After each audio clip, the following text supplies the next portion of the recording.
Antes de entrar en la palabra, yo quiero hacer dos anuncios. Uno de ellos es de que todos los meses intentamos hacer lo que le llamamos cena para conocer a los pastores.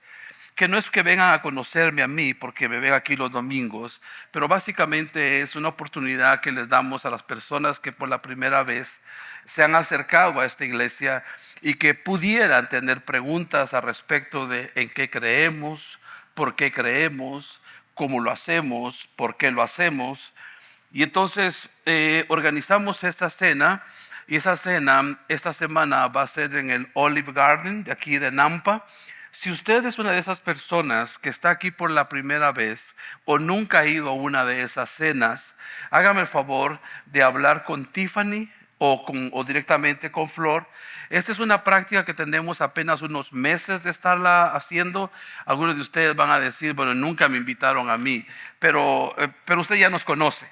Sí, estamos haciéndolo con la intención de que las personas que vienen por la primera vez aquí a nuestra congregación puedan también tener la oportunidad de conocer y hacer preguntas cuando las puedan tener. Entonces, eso es muy importante que se los recuerde.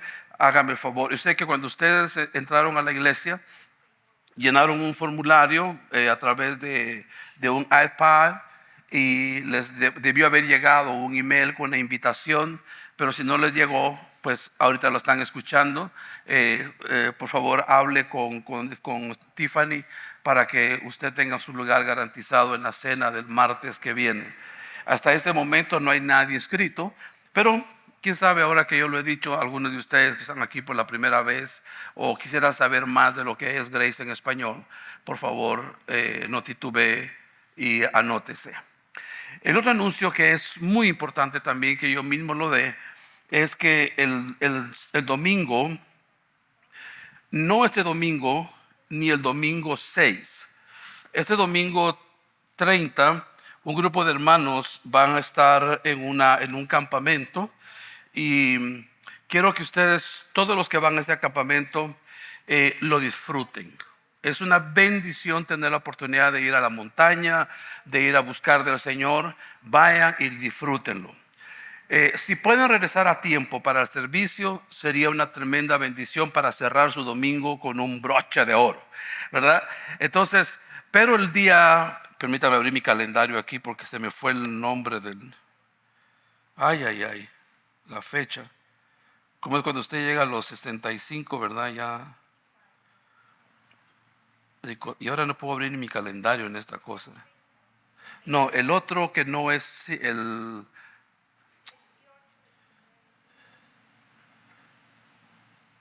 ¿Cuál es el siguiente fin de semana después del 5?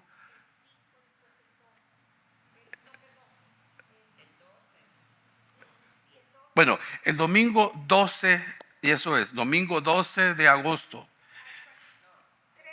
Domingo 13 de agosto, 13 de agosto del año en curso, tendremos una reunión muy especial aquí que la llamamos una reunión de visión y negocios.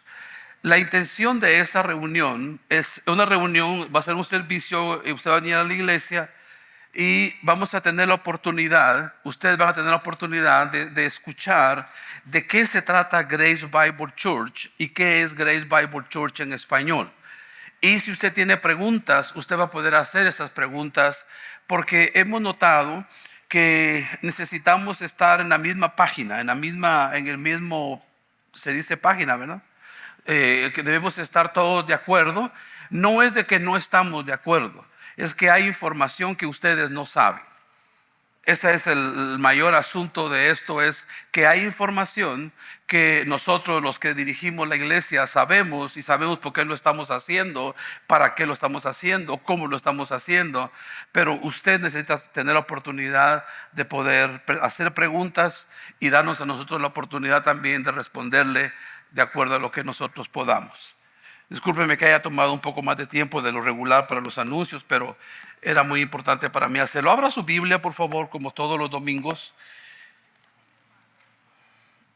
Esta vez vamos a estar en el capítulo 6 del libro de Primera de Corintios.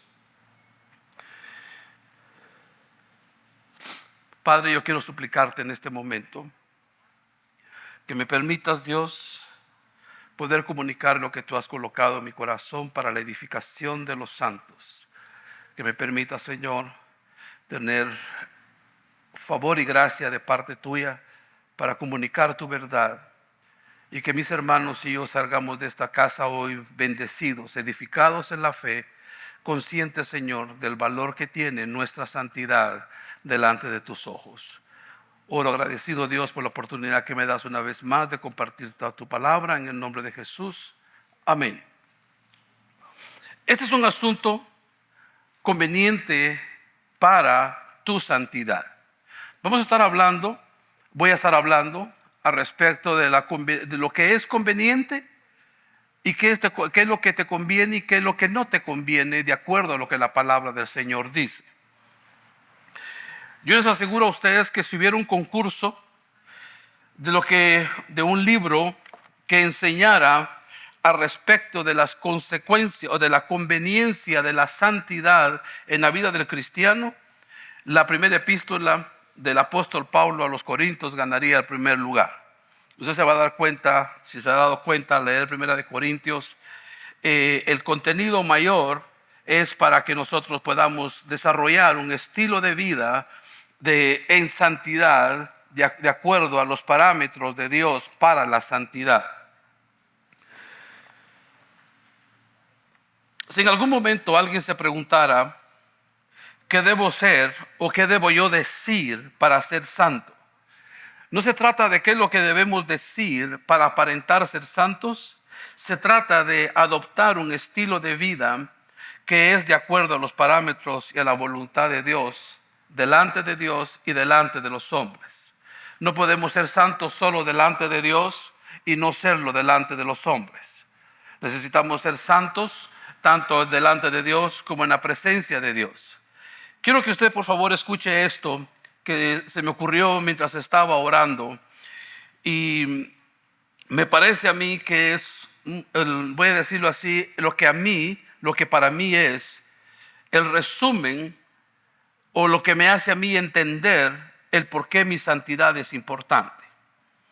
El motivo de la santidad no es adormecer mis sentimientos, adormecer mis deseos o mis pensamientos. El objetivo es que no alejarme de las recompensas eternas y vivir en la vida aquí en la tierra una vida plena. El motivo de la santidad no es adormecer tus sentimientos, tus deseos o tus pensamientos. El objetivo de la santidad es para que no te alejes de las recompensas eternas y que vivas una vida plena mientras tanto que estás aquí en la tierra. Esta es para mí la forma en la que yo puedo interpretar el concepto de santidad, que a veces se nos ha visto maquillado con formas o con tradiciones, o cuando se nos dice que debemos de vestirnos o debemos hablar o debemos de actuar de determinada manera o caminar bajo la constante palabra de prohibición. No puedes, no puedes, no puedes, porque si lo haces Dios te va a castigar. O sea, ese no es el concepto de santidad que el Señor nos puede presentar. El concepto de santidad es lo que usted está leyendo ahí, de acuerdo a lo que yo he interpretado a lo largo de los años. Es de que es para que no nos alejemos de las recompensas eternas que Dios tiene para nosotros. La santidad es lo que te va a llevar, es lo que no te califica. Lo que te califica es el sacrificio de Jesús en el Calvario. Pero la santidad es lo que te va a identificar para poder llegar a la presencia de Dios y poder disfrutar de todo aquello. Porque dice la Biblia que sin santidad nadie verá a Dios. Entonces, yo quiero que usted me acompañe. Voy a hablar de algunas cosas que el apóstol Pablo estaba enfrentando cuando llegó a Corinto. En 1 Corintios capítulo 6 versículo 1 dice: ¿osa alguno de vosotros, cuando tiene algo contra otro, ir a juicio delante de los injustos y no delante de los santos? Imagínese usted que dice el apóstol Pablo: ¿osa alguno de ustedes? Algo así como decirle a alguien: ¿cómo te atreves a tratar los asuntos que ocurren entre ustedes como santos, como hijos de Dios, ir y tratarlos con la gente impía, para que la gente impía sea la que diga qué es bueno y qué es malo? Y cuando usted termina de leer, continúa leyendo todo el capítulo 6, del versículo 1 al 5, usted se da cuenta que el apóstol Pablo no está diciendo que los jueces en realidad sean malos. Solo está diciendo que los jueces juzgan con criterio mundano, pero nosotros los cristianos vamos a llegar en un momento inclusive a juzgar a Los Ángeles. No Los Ángeles, California, ¿sí? No me malinterprete, ¿verdad? O sea, nosotros los cristianos nos ha sido dada un nivel de autoridad, que en lugar de cuando hayan conflictos entre nosotros, ir y correr rapidito a una delegacía, a un juzgado, y tener y buscar de alguna manera, no que no hayan espacios para ese tipo de litigios. Pero la gran mayoría de conflictos que nosotros como cristianos tenemos entre nosotros deben de ser resueltos entre nosotros. Yo no sé, pero no sé si a usted le gustan lo que le llamamos las conversaciones difíciles, las hard conversations. Las hard conversations son un poquito, a veces muy incómodas. Pero bendito sea el nombre de Jehová por las conversaciones difíciles, porque es cuando te conocen y te haces conocer, y conoces y se hacen conocer hacia ti. El evitar las conversaciones difíciles entre nosotros solo provoca desconfianza. Las conversaciones difíciles se deben de tener en la familia, se deben de tener en la pareja, se deben de tener en la iglesia, se deben de tener en la sociedad. Las conversaciones difíciles se deben de tener en la mayoría de los aspectos de nuestra vida cotidiana. O sea, alguien dice: yo pago para no pelear. Es que tener una conversación difícil no significa que estamos peleando, ¿verdad? No significa que estamos necesariamente poniéndonos un par de guantes y ya listos para agarrarnos a los sopapos, ¿verdad? Las conversaciones difíciles son cuando alguien te dice a ti: mira, te he visto fallar en esto, pero te amo y creo que eres capaz de corregirlo. Ay, yo pensé que me amabas. ¿Y por qué me lo dices? Por eso mismo, porque te amo, ¿verdad? Pero las conversaciones difíciles no son para ser llevadas primero al mundo secular y después traerlas de regreso a las cosas del Señor. La segunda cosa que el apóstol Pablo está hablando ahí en 1 de Corintios capítulo 6, versículos 2 a 6, dice: ¿por qué los cristianos son completamente capaces de juzgar sus propios asuntos? Dice: ¿o no sabéis que los santos han de juzgar al mundo? Y si el mundo ha de ser juzgado por vosotros, sois indignos de juzgar cosas muy pequeñas. ¿O no sabéis que hemos de juzgar a los ángeles? ¿Cuánto más las cosas de esta vida? Si pues tenéis juicios sobre cosas de esta vida, ¿ponéis para juzgar a los que no son de menor estima de la iglesia? Para avergonzados los digo, dice el apóstol Pablo. Pues que no hay entre vosotros sabio, ni aun uno, que pueda juzgar entre sus hermanos, sino que hermano con el hermano pleitea en juicio, y esto ante los incrédulos. La pregunta que muchos se hacen, dice: pero es que no tenemos la capacidad nosotros mismos de poder resolver nuestros conflictos.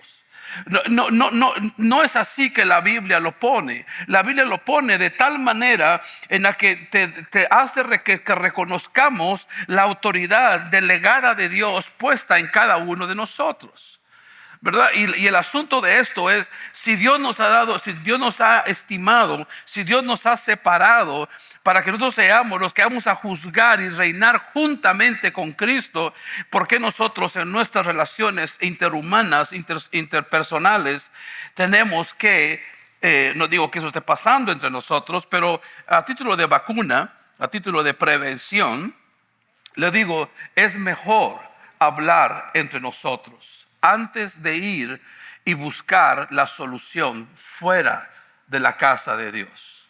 ¿Está usted conmigo? ¿Usted tiene autoridad para juzgar? Sí. Recuérdese, nunca malinterprete lo que la Biblia dice. La Biblia dice claramente que no debemos juzgar, pero está usando un término que es un término jurídico. Hay cosas que usted y yo no podemos juzgar porque no sabemos cuál es la sentencia que debe ser dada. Esa es la verdadera interpretación a no juzguéis. Porque nosotros tenemos la capacidad de juzgar aquello que es bueno o que es malo. Déjeme darle un ejemplo de esto. Si yo le doy a usted un guacamole con bastante chile, ¿qué es lo primero que usted va a hacer? Usted va a juzgar si está picoso lo suficiente o no. Usted va a agarrar un poco del guacamole, ¿verdad? Y lo va a probar. O sea, va a juzgar. Está picoso. Para los guatemaltecos está muy picoso. Pero para algunos que viven en otros países, o en otros países que están acostumbrados a algo muy picoso, ellos juzgan que el guacamole solo está sabroso. A veces llevamos al extremo algo que no debería de ser llevado a ese extremo en el que acabamos nosotros mismos cerrándonos las puertas para poder mejorar nuestras relaciones.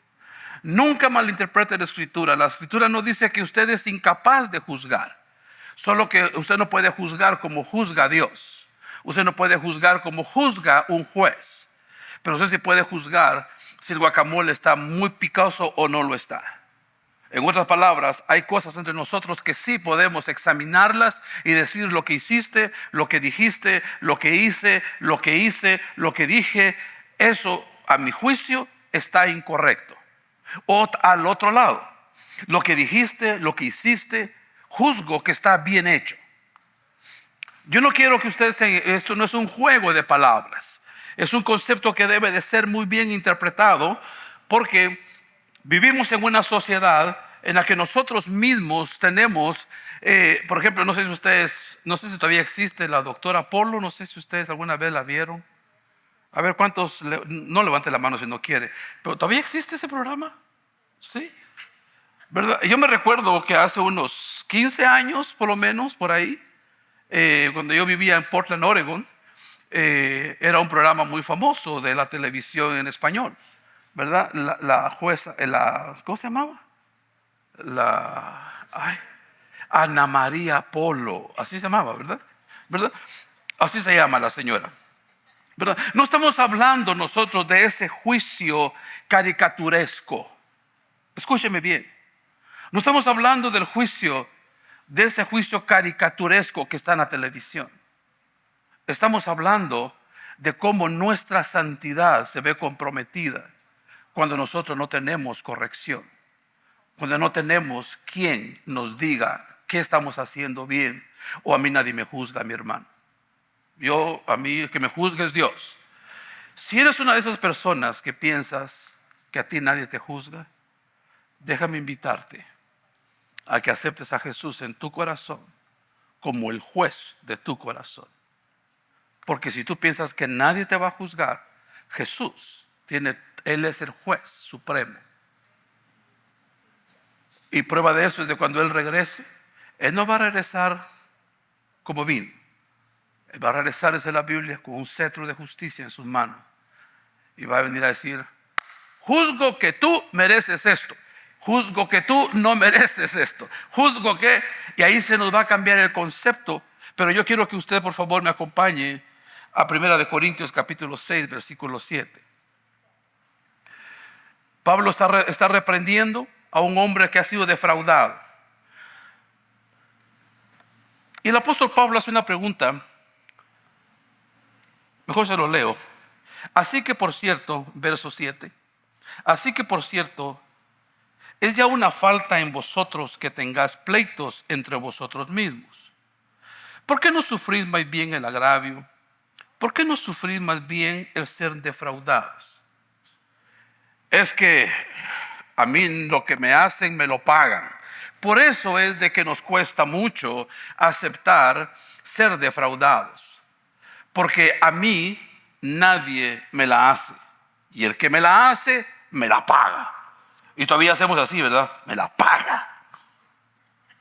¿Verdad? Porque hay un momento entre nosotros, en nuestras relaciones interpersonales, aquí en la iglesia, allá en su hogar, allá en su compañía, allá en donde usted esté como hijo de Dios, en donde nos conviene tragarnos la ofensa que alguien nos ha hecho. ¿Usted entendió esto? Ay, no, pastor, está pidiendo demasiado. No soy yo, no soy yo. Es lo que la Escritura nos enseña. Hay un momento en que nosotros tenemos que aceptar el ser defraudados. No decir, está bien, vuélvemelo a hacer, está bien porque el pastor dice. No. Pero hay ciertas cosas que el apóstol Pablo le está queriendo corregir a este hombre. Lo que lo habían defraudado a él no valía la pena para hacer el gran bochinche que hizo el hombre este. Cuando usted lee la historia de lo que pasó en los libros de historia bíblica, usted se da cuenta que lo que este hombre le hicieron fue una cosa tan irrelevante, pero él armó un gran rollo, dicen allá en mi pueblo, ¿verdad? Y se la hizo muy grande. En alguna ocasión, te pregunto, en alguna ocasión, alguien te ha ofendido y te cuesta tragártelo. Si usted me dice, no, pastor, nunca, yo quiero que usted ore por mí. Pero todos nosotros pasamos por situaciones en las que alguien nos hace algo y nos cuesta que gluck, ¿verdad? Nos cuesta que baje, ¿verdad? Ni con atol, ni con Jamaica, con nada baja, ¿verdad? Pero es muy importante que estemos dispuestos a renunciar a la ofensa que nos han provisto. No estoy hablando de perdonar todavía. Estoy hablando de estar predispuestos para no ser tan sensibles, para no ser tan frágiles, que cualquier cosita entre nosotros o en su hogar o entre su familia o en su trabajo ya lo vaya a rajar a usted. Es importante aprender, como decía mi abuelita, a tragárselo con saliva. ¿Verdad? No es que vamos a ser tontos y vamos a ser injustos con nosotros mismos, pero sí es importante que estemos dispuestos a perdonar. Ese es el siguiente paso. Primero de Corintios capítulo 8, versículos 9 a 11 dice, Pablo reprende al hombre que ha hecho el agravio. Por otro lado, el apóstol Pablo dice, pero vosotros cometéis el agravio y defraudáis, y esto a los hermanos. ¿No sabéis que los injustos no heredarán el reino de Dios? Quiero que usted le preste atención que antes de seguir leyendo, que el apóstol Pablo va a decirle a la persona que cometió el agravio, lo va a poner en la misma canasta, por así decirlo, en donde están los que no van a heredar el reino de los cielos. Preste mucha atención al Espíritu Santo en esta tarde. Preste mucha atención a lo que el Espíritu de Dios está hablando a la iglesia. Dice, no erréis ni los fornicarios, ni los idólatras, ni los adúlteros, ni los afeminados, ni los que se echan con varones, ni los ladrones, ni los avaros, ni los borrachos, ni los maldicientes, ni los estafadores heredarán el reino de Dios. Y a la persona que no mide las consecuencias de su agravio, están puestos en esa misma categoría. ¿What? Dice la Escritura que las heridas entre hermanos son más fuertes que los cerrojos de alcázar. Cuando nos ofendemos entre nosotros es muy difícil, se siente más. No sé si alguna vez te has ofendido con algún hermano. Ay, ouch. ¿Verdad? Usted dice, ¿verdad? Es difícil, ¿verdad? Pero es posible restaurar la relación. De eso se trata el Evangelio. No de ver quién ganó, sino se trata de quién se humilló. Esa es la clave, la humildad.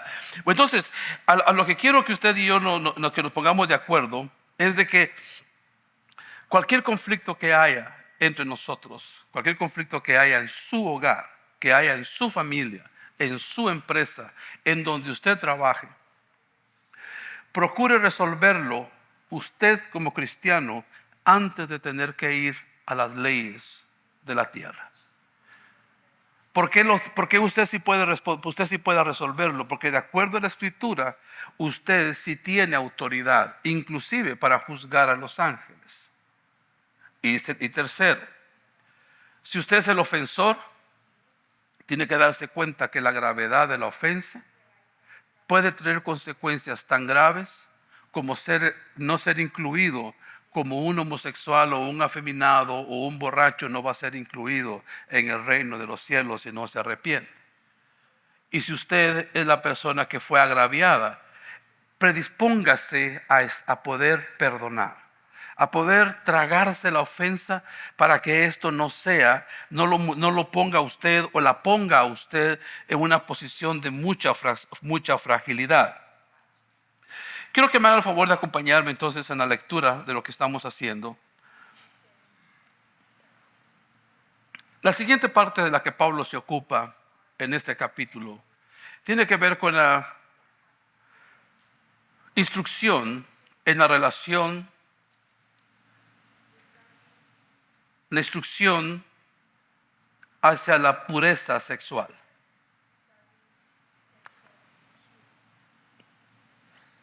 A partir del versículo 12, dice la Escritura: todas las cosas me son lícitas, mas no todas me convienen. Todas las cosas me son lícitas, mas yo no me dejaré dominar de ninguna.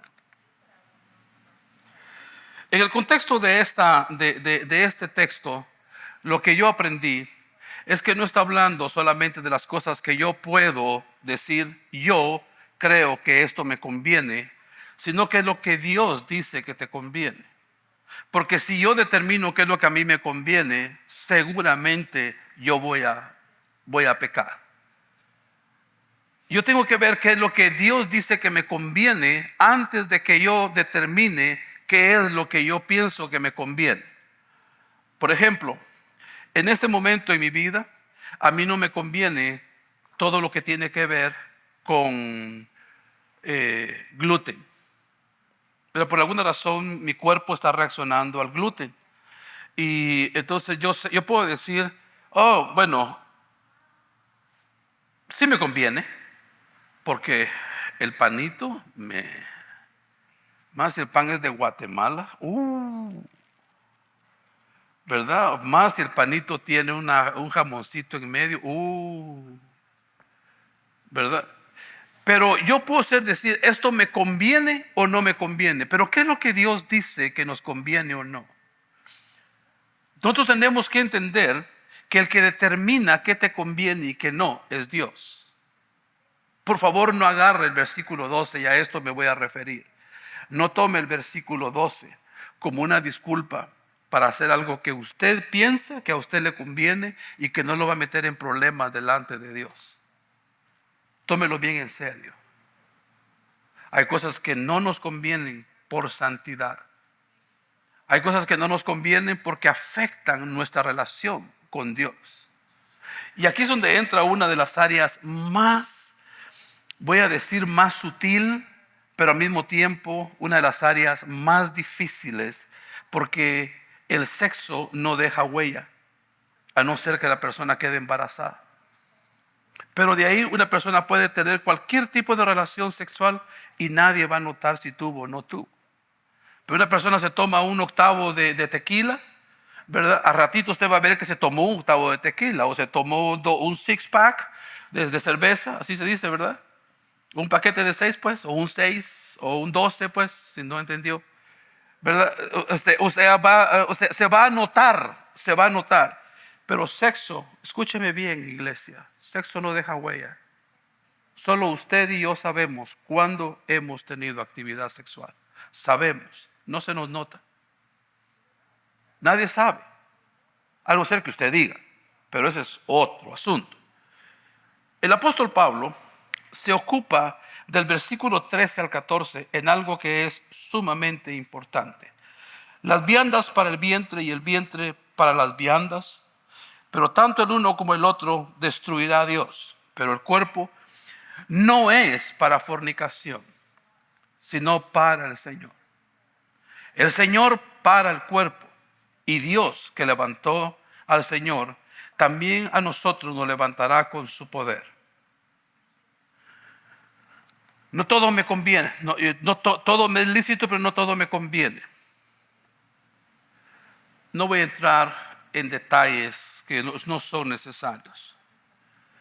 Pero si en algún momento alguien vive o experimenta una relación fuera del matrimonio, tenga la plena seguridad, nadie se va a dar cuenta. Solo Dios supo qué hizo usted. ¿Y eso no sería suficiente para que le tiemblen las canillas? ¿Eso no sería suficiente para que le entre temor en su corazón? Que Dios ya lo sabe. No, pero Dios es tan bueno. Ah, Dios tan chulo que es. No. Él sabe cuáles son mis necesidades. ¿Verdad? Él sabe que Él sabe que sí, Él sabe de todo eso. Pero tú no eres la excepción a su regla. ¿Aló? Ninguno de nosotros es la excepción al criterio absoluto de Dios.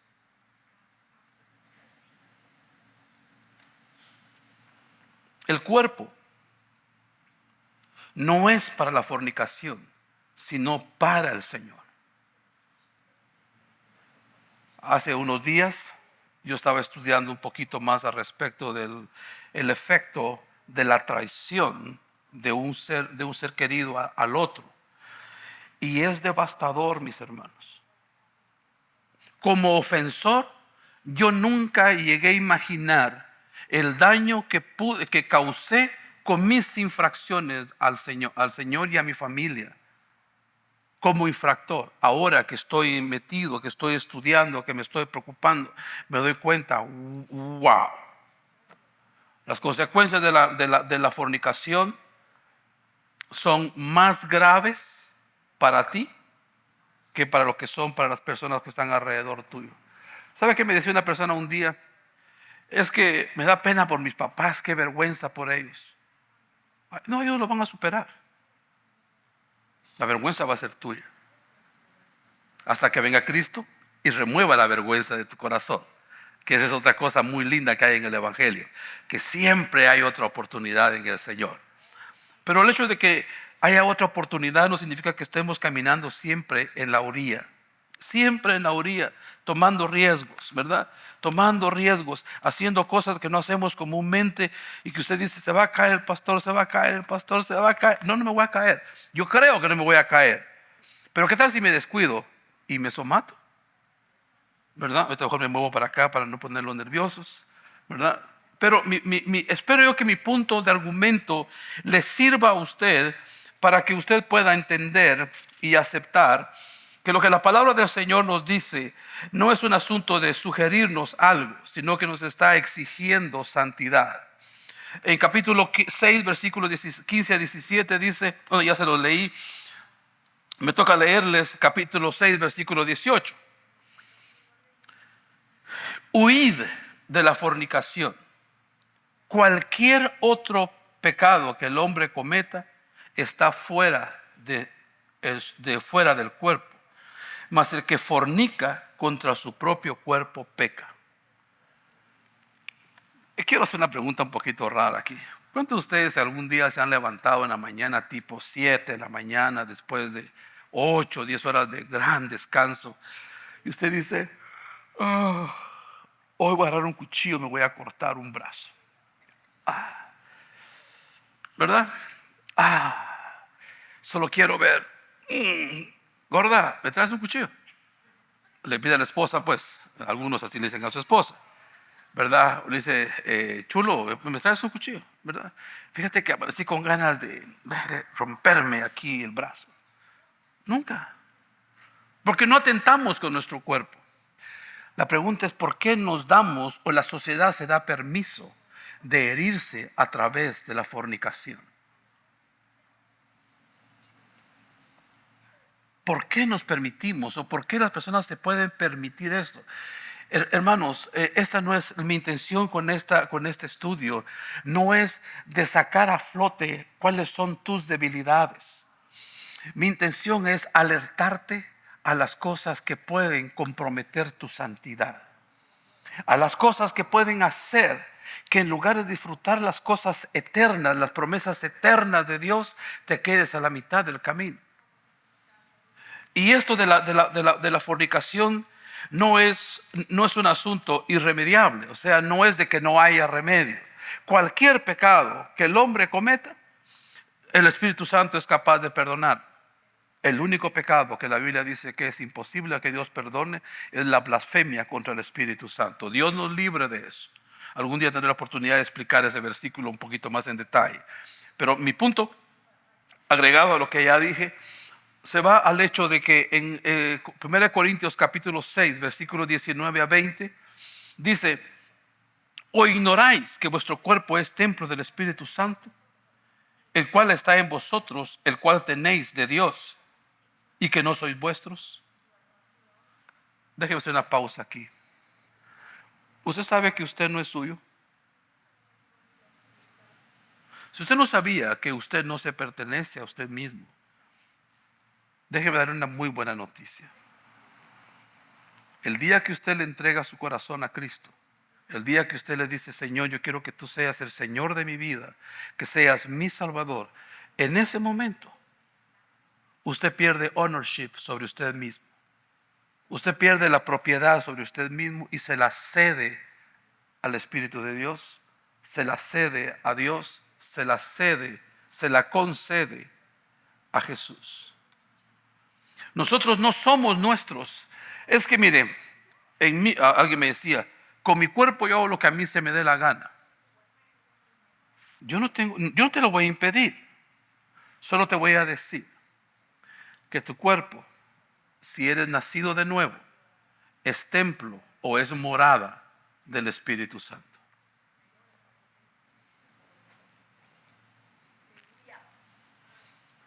Tu espíritu, o sea, tu cuerpo es morada de una de las personas de la Trinidad. Valorízalo, valoricémoslo. No le demos a nuestro cuerpo lo que pide. Dice: al cuerpo lo que pide. Hay un dicho así allá en mi país, no sé si aquí lo dicen: al cuerpo lo que pida. Sí, pero no todo lo que el cuerpo te pide necesariamente te va a encaminar a la vida eterna al lado de Dios Padre. Espero que ustedes y yo en esta tarde estemos aprendiendo que la santidad no es algo que nos viene a castrar o que nos viene a poner en una limitación. No sé si usted alguna vez ha estado debajo de una tormenta. ¿Ha estado usted alguna vez cuando hay mucha lluvia? Entonces ustedes han sido agarrados en una lluvia tremenda, sin paraguas. Bueno, creo que todos hemos pasado por eso. Yo quiero que usted imagine en este momento: Dios te ve caminando debajo de esa sombría, debajo de esa tormenta, y Él viene a ti y te dice: mira, y es automático su paraguas. Aprieta un botón y se abre un paraguas grande. Y Dios va cargando el paraguas y te dice: ven aquí, ven aquí. Vamos a caminar juntos debajo de esta tormenta. Esa es la invitación que Dios tiene para nosotros el día de hoy. Él quiere que nosotros podamos aceptar que Él... Ahora, te pido un favor: si aceptas venir debajo de la sombría de Jesús, no intentes quitarle la sombría para que tú te cubras. Él la quiere llevar contigo. Él es el que lleva la sombría. Tú solo tienes que aceptar que Él te quiere llevar contigo. Aún estando debajo de la sombría de Jesús, bajo su cobertura, en su bendición, la lluvia te va a mojar los pies. Todavía van a haber algunas cuantas gotas que te van a mojar. Va a haber algunas cosas, pero vas con Él. ¿Aló? Pero estás con Él, vas al lado de Él. Eso te es suficiente para poder decir: yo me sujeto al señorío de Cristo. Yo me sujeto a la voluntad absoluta de Dios. ¿Y eso para qué? ¿Por qué lo estoy usando para terminar este mensaje? Porque tú mismo no puedes alejarte de las tentaciones. necesitas de Dios. Necesitamos de Dios. Tú y yo solitos o a solas, lo más probable es de que nos acerquemos a la tentación. Yo estaba dando una clase hace algunos años en Río de Janeiro y me dijo uno de los alumnos: pastor, dígame una cosa, ¿qué es integridad? Yo dije, bueno, ¿qué tiene que ver esta pregunta con la clase? Se me ocurrió, me dijo, ok, ¿qué es integridad? Yo le dije, es igual a santidad. Y el hermanito estaba con ganas de hacerme sudar, de plano que sí. Y me dijo, ¿y qué es santidad? Es que haces a solas lo que harías en público. O no haces a solas lo que no harías en público. Padre, en esta hora yo quiero darte gracias y rogarte por mis hermanos.